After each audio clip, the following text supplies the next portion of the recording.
Hi everyone. In this video, we are going to look at multiplication with decimal. So we have several learning objectives. First, we look at how to multiply two decimal numbers, and then we look at how to do an exponential operation with the decimal number as a base.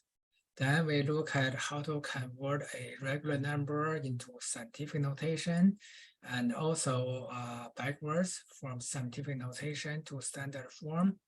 And in the end, we're going to look at how to multiply two monomials and how to multiply two polynomials. Okay, one by one. Our first example, we want to do an estimate and then find the actual product. Product means the result of multiplication. So when we estimate a operation, multiplication in this case, usually we round it to the first non-decimal digit. That means the first non-zero first non-zero digit on the left side. Left side has highest place value. So this one going to be 2. If we run it to this digit, this place, this one going to be 2. So 1.7 run to 2. This is the first non-zero digit from the left. So 2 times 2 is 4. So our estimate is 4. Now let's do the actual product, actual multiplication.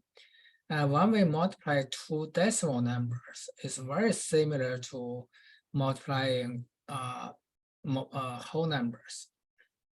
You don't need to line them up actually, even though I do line them up just for the looking. Otherwise, you don't need to line them up like what we do in addition and subtraction. Then when we actually do multiplication, we ignore this decimal points. We just multiply these two decimal numbers as if they were whole numbers. So I'm going to use each digit in the second number, multiply each digit in the first number, one by one. 7 times 1, that's a 7. 7 times 3, that's 21, carry is 2. 7 times 2, that's 14. 14 plus 2, 16. Now, second digit, 1 times 1 is 1. We put it underneath the second digit because this one represents tens place. That means you have this many tens. That's why I put it as in the second place, which is tens place, because it's a ones place, tens place. So basically, if you use the second digit, you put it underneath the second digit. 1 times 3 is 3. 1 times 2 is 2. Now we need to add them together. 7, 2, 9, 3. So our actual product is 3.927. See, our estimation is very close. So the principle to do estimation is that first it has to be done fast enough. Otherwise, why you do estimation if you can do the actual calculation fast enough, right? So it has to be fast enough. And secondly, it has to be close to the actual answer. If your estimation is way off, what's the purpose of this estimation then? Okay, now let's do the second one. Estimation, the first non-zero digit is 3. If we round it to this digit, it will be 0. So anything times 0 is 0. So again, what's the point of estimation? You get 0.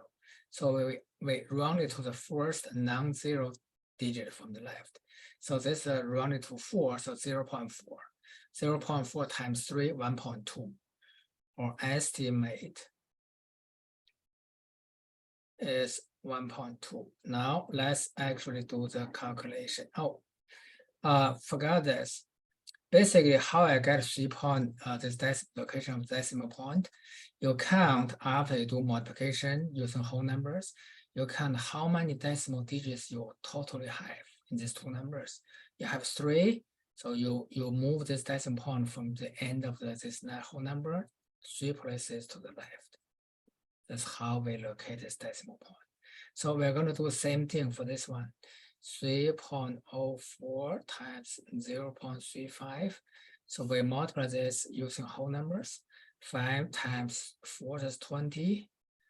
The carry is 2. 5 times 0 is 0. 0 plus 2 is 2. 5 times 3, 15. 3 times 4, 12. Carry is 1. 3 times 0 is 0. This is 1. 3 times 3 is 9. Now add it together, we get 0, 4, 6, 10. And how many decimal digits we have? We have 4 in total from the behind. 1, 2, 3, 4. So our final answer is 1.064, and our estimation is 1.2. So this is how we multiply decimal numbers. Certainly you can use a calculator, but for the basic skill, we need to know how to do it by hand in case we don't have a calculator with us, right? You'll be able to do it.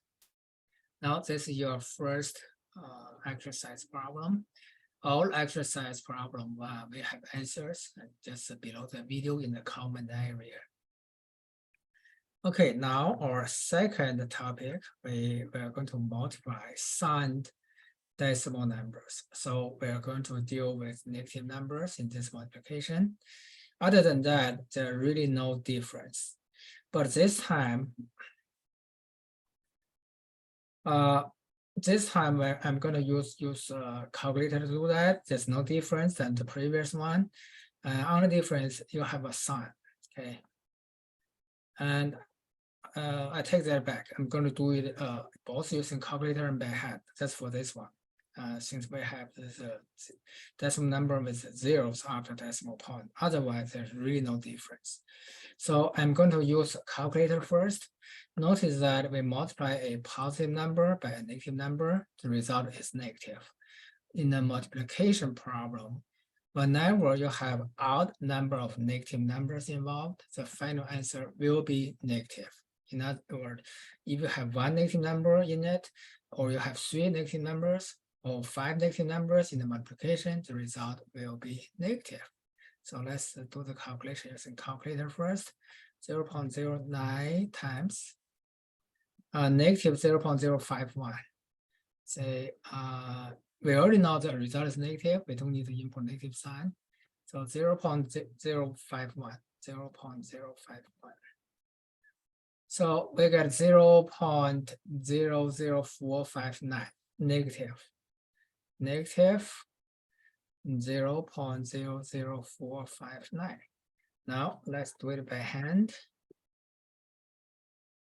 So I get 0.051. It doesn't matter which one is first number, which one is second number in multiplication. Order doesn't make any difference. But usually I put the number with more digits as first number. It's just easy to look. 0.09. So I just multiply 9 by 51. Again, we only multiply these numbers as if they were whole numbers. 9 times 1 is 9. 9 times 5 is 45. And that's all. How many decimal digits do we have in total? We have 5. So from very behind, very end, move 5 digits to the left. 1, 2, 3. Say we should have 2 more zeros. Say 1, 2, 3, 4, 5. That's our decimal point. So our final answer, since it's negative, is negative 0.00459. Let's move on to look at our next objective. Evaluate exponential forms with decimal basis. So basically, we are going to do exponential operations with decimal base. So this exponent here means you multiply this base by itself 3 times. So negative number multiply itself 3 times, the result will be negative. So now all we need is do the multiplication. To do the operation using calculator, we don't have to do it by hand. So the 0.04, if you want to use negative numbers, that's fine, but make sure you put it inside the parentheses. So if I do that, negative 0.04, to the power of 3. To the power of 3. And the result should be negative. So how many zeros? We have 4 zeros, then 64. So negative 0.0000064.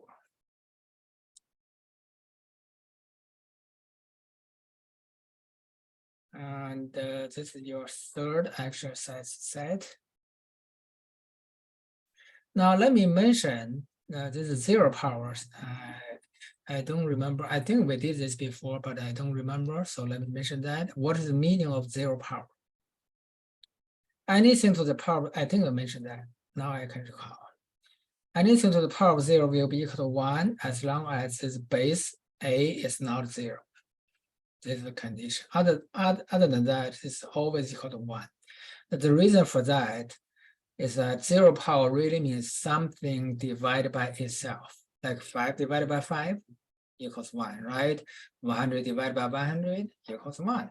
0.5 divided by 0.5 equals 1. So 0 exponent really means something divided by itself. That's why we cannot allow this a to be 0. 0 cannot be divided by 0. Other than that, anything divided by itself will be 1. Okay, now next one is that we write a number in scientific notation, and also later on we're going to write a number in from standard form to scientific notation. Scientific notation is just a format. Notation means format. It takes this form: a number between 0 and 1. Could be positive, could be negative. One may say between 0 and 1. It's not between 0 and 1. A number between 1 and 10. Okay. One may say a number between 1 and 10 will mean absolute value. That means it could be negative, could be positive. As long as the size of the number is between 1 and 10, that's 1. And then multiply by a power of 10. That's the standard form of scientific notation. Now let's look at our example 4. Write the number in standard form, then write its word name. That means how we read it. So first of all, this is in scientific notation. Notice that we have number between 1 and 10 and multiply by a power of 10. This power has to be a whole number because this represents how many decimal places. It has to be a whole number. Could be positive, could be negative. So power multiplied by power of 10. Each digit difference in our system, since we are using decimal system, each digit move represents 10 times difference. Say this one, this one, this one. This only means 1. This means 10 because in 10th place. This one means 100 because in 100th place. 110 and 1, that's 111, right? So this one is 10 times as big as this. This one is 10 times as big as this. So that means each time you move a digit to the right, you will increase the number by 10 times. Okay. So we have 6 digits move to the right. By the way, how do I know I move it to the right? Because it's a positive number. So move this decimal point actually to the right, 6 digits. Since I already have 2 digits to the right, after that I need to add 4 zeros. That's our final answer. Totally 6 places. Let's see, 6 places. How do we read that? First, we can imagine we put a comma every 3 digits. If you don't see it naturally, you can actually put it in there. So this is in millions group, this is in 1,000 groups, this is in just units. How many? Up to 100. So this is 8,230,000, and we don't have anything in here. So the final answer is how we read it. Word name. 8,230,000.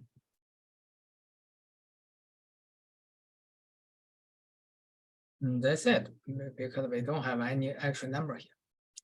8,230,000. Now let's do our next one.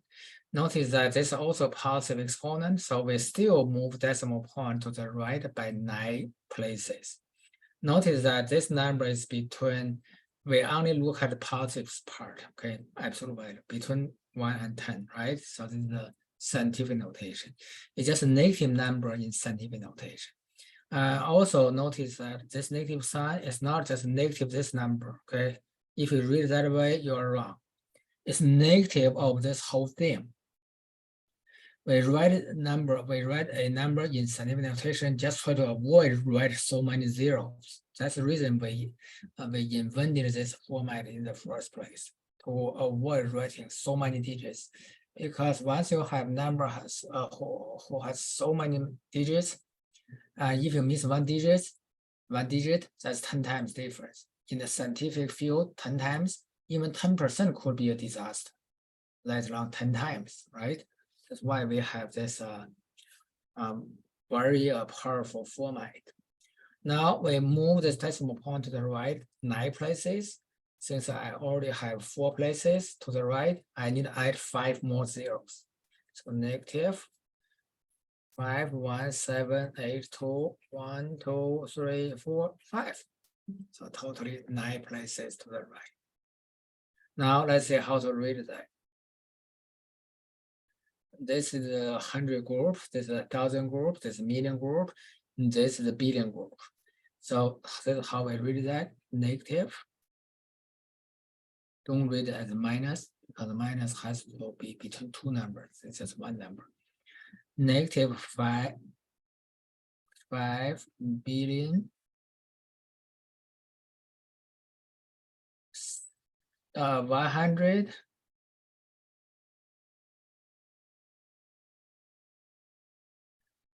78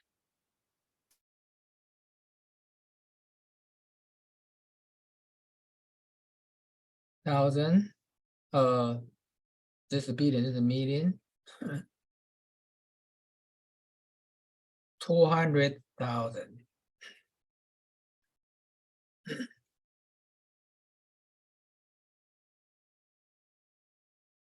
So that's our final answer.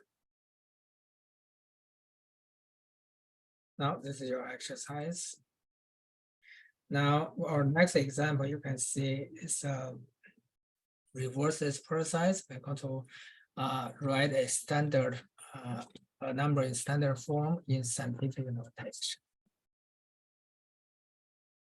So if you, this is the process, we don't have to read through the whole thing, but we do need to write a number in this format, a times 10 to the power of n, where n is integer, positive whole number or negative whole number, right? Now this a has to be between 1 and 10. So in other words, if you have number that is not between 1 and 10, you move decimal point, either to the left or to the right, so that the result is a number between 1 and 10. And this number basically is how many decimal digits you move. So let's look at our example. Write each of these 2 numbers in scientific notation. First of all, apparently this is a very big number. It's bigger than 10. 10 means 10 to the power of 0. The 10 to the power of 1 is 10, right? 10 to the power of 2 is 100.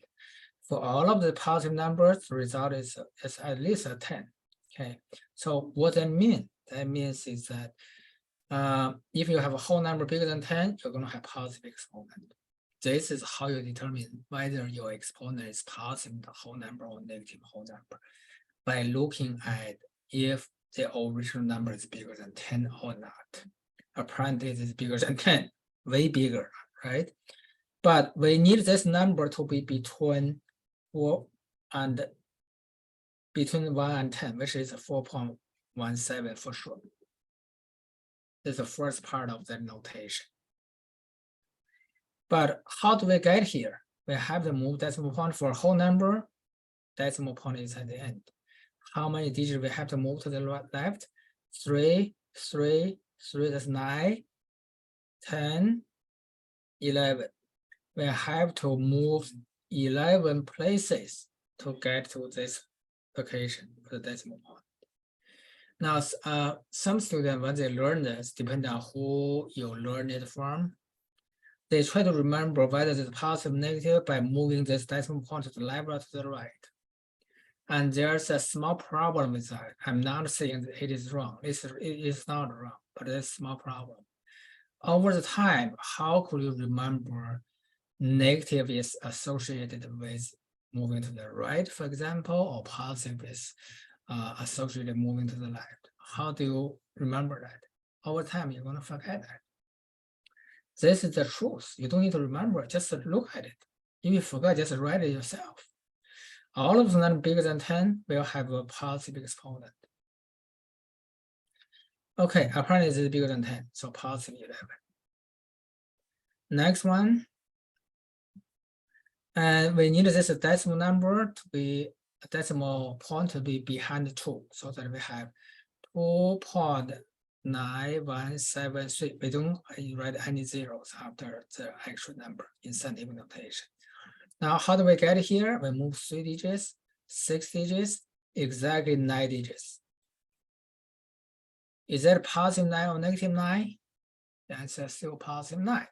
This is a negative number, and this only represent negative sign is not part of notation. Okay, just carry it over.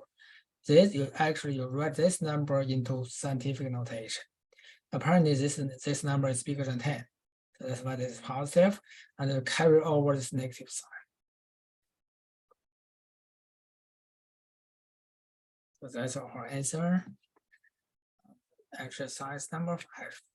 Oh, I don't even know how to read this. Maybe this is 40 trillion, I guess. Okay. Let's look at our next page. Now we look at how to multiply monomials. Monomial is just a algebra term, and you don't have plus minus in between.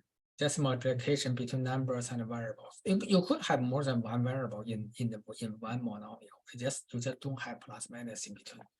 So this is monomial, this is monomial. We are looking at how to multiply 2 monomials.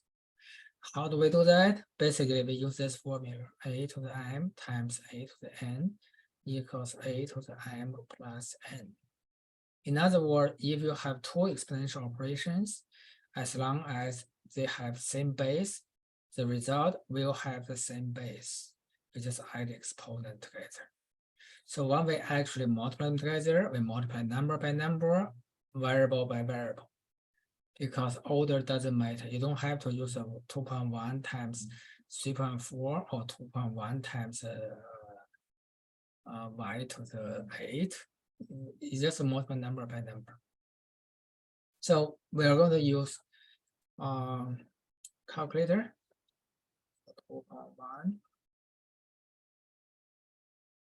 2.1 times 3.43. They get 7.203. 7.203. So y times y, that's our formula, right? We just add exponents. So that's y to the power of 15. Next one, very similar. Apparently, positive number times negative number equal to negative. Now we just multiply these 2 numbers together first. 6.13 times 4.5 equals 27.585. 27.585. Now both are x terms. We just add exponents. So x to the 6. That's our final answer. And example 7, simplify this. We all know the basic meaning of an exponential operation, right? This exponent 3 really means we multiply this base by itself 3 times. So like 0.2a squared times 0.2a squared times 0.2a squared. 0.2 multiply itself 3 times. Let's use a calculator. 0.2 to the power of 3 equals 0.008. Basically, we can write this in this format so that actually you can see what's going on. 0.2 multiply itself 3 times, then times a square multiply itself 3 times. So in other words, you can distribute this exponent 3 to each one inside as long as the base is multiplied together. This base is 0.2 times a to the 3. So each of these factors will get the same exponent. The formula goes like this. But this a is not this a, this is general format. So these two factors multiplied together as a base, you get each of this factor get the same exponent. Basically, that's a formula. See, 0.2 get this exponent, a square get the same exponent. So 0.008 for the first part. When you have this power to the power, that means two exponents in a row, you multiply them together. That's a to the 6. You can also see it from here. A squared times a times a squared times a squared. You still get a as a base. You add exponents, right? 2 plus 2 plus 2 is 6. So either way is okay. Now another set of exercise problems.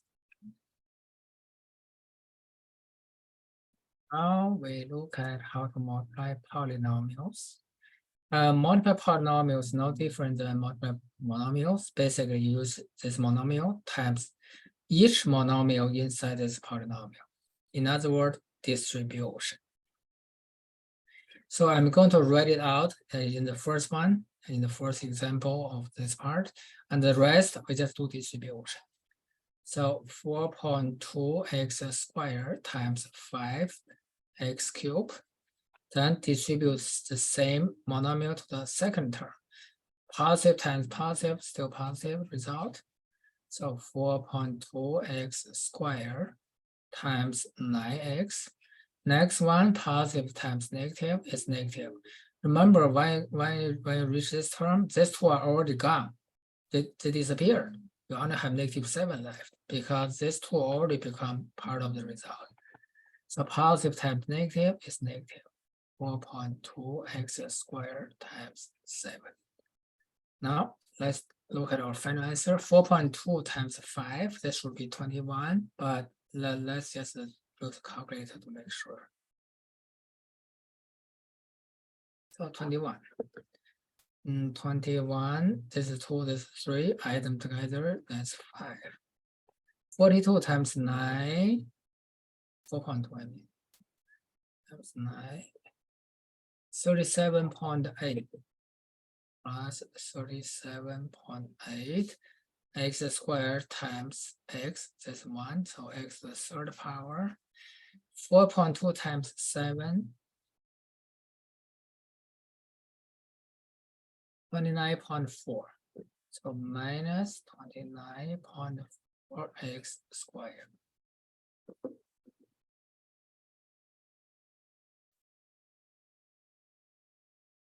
Let's look at the second one. So we have polynomial times polynomial now.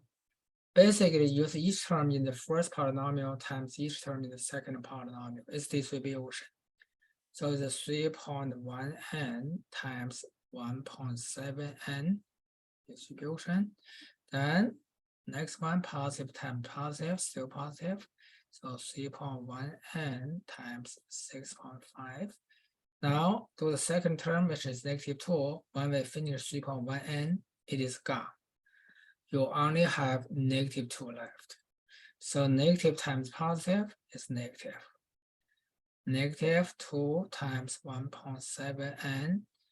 Negative times positive is negative. -2 times 6.5. Now, let's simplify it.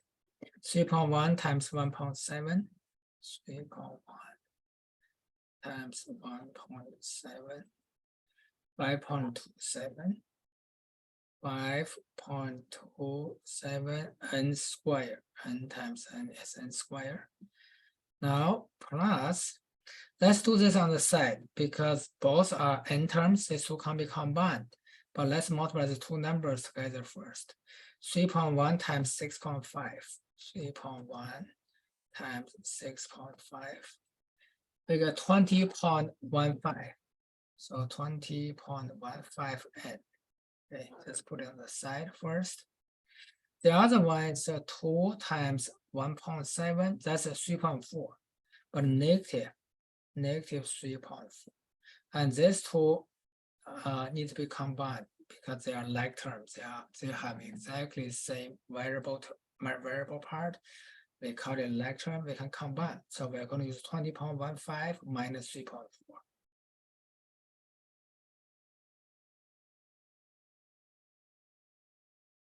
So final answer is 16.75 positive. That's how many n's we have. And this one, 2 times 6.5 is 13, so minus 13. That's our final answer.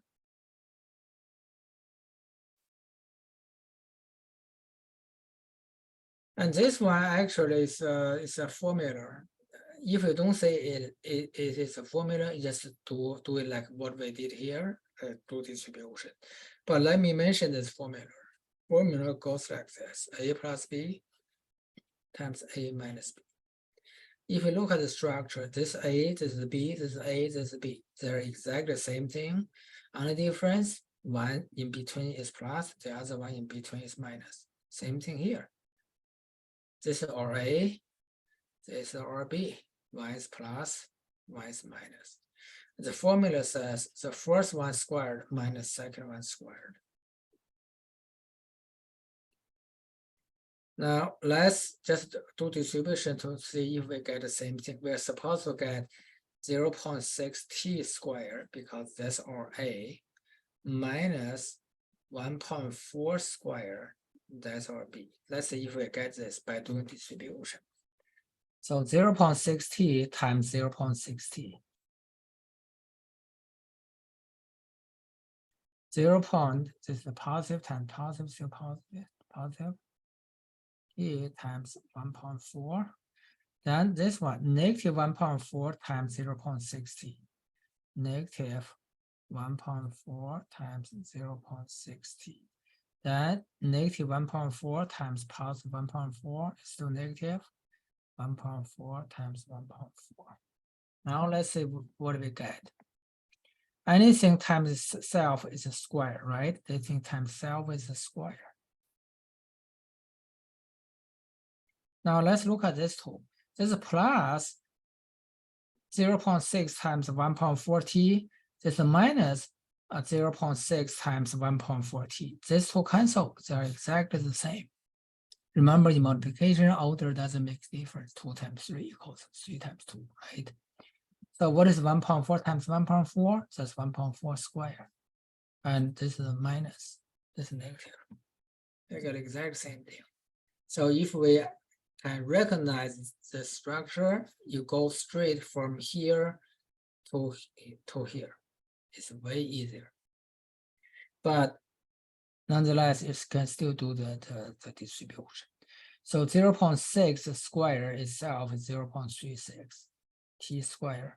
1.4 times 1.4 is 1.96. That's verified. 1.4 squared is 1.96. Yeah, 1.96. So minus 1.96. And that's our final answer.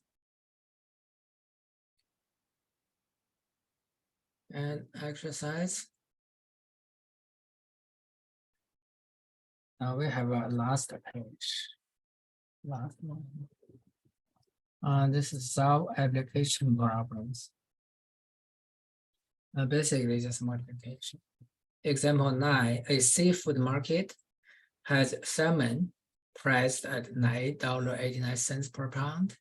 Find the total price of 1.75 pounds of salmon. So whenever you buy any item, if it's priced dollar per pound, you buy a certain number of pounds, you always multiply. For example, if you buy 1 pound, you need to pay $9.89. How about you buy £2? You have to pay 2 of this. You buy £3, 3 of this, multiple of this. That's why we multiply multiple of it. No matter that multiple is decimal number or whole number or even fraction, it's still multiple. So basically, we use this unit price, multiply this number of pounds, 1.75, and equals $9.89